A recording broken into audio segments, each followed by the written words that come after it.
Hello everyone, আসসালামু আলাইকুম। সবাই কেমন আছেন? আশা করি সবাই ভালো আছেন। আমিও ভালো আছি আলহামদুলিল্লাহ। তো আজকে হচ্ছে নতুন একটা চিংড়ি মাছের রেসিপি আপনাদের মাঝে শেয়ার করব। আশা করি আপনাদের ভালো লাগবে। সেজন্য আমি হচ্ছে দুই ছোটো আলু হচ্ছে কেটে নিয়েছি, অ্যান্ড পেঁয়াজটা হচ্ছে লাল লাল করে নিলাম, দেখতেই পাচ্ছেন। তারপর হচ্ছে হলুদ গুঁড়ো, পরিমাণ মতো হচ্ছে লবণ, আর হচ্ছে আপনার মরিচের গুঁড়ো দিয়ে আমি হচ্ছে ভালো করে ওটা নাড়াচাড়া করে নেওয়ার পর আমি হচ্ছে মশলাটা দিই। মশলাটা দেওয়ার পর হচ্ছে এটাকে আমি ভালো করে মশলাটা কষিয়ে নিই, কারণ আপনারা তো জানেনই যে মশলাটা যত ভালো করে কষানো হবে তরকারিটা কিন্তু তত স্বাদ হয়।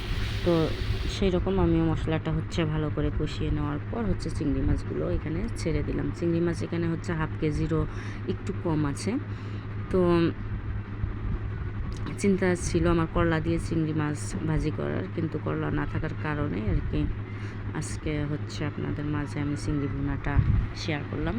ভিডিওটা যদি ভালো লেগে থাকে তো অবশ্যই আমাকে একটু লাইক কমেন্ট শেয়ার দিয়ে পাশে থাকবেন, আর আমার ভিডিওগুলো আপনাদের কেমন লাগে সেটাও জানাতে ভুলবেন না। তো এখানে ভালো করে নাড়াচাড়া করার পর হচ্ছে ঝোল দিলাম আর কি, কারণ সেটা হওয়া লাগবে।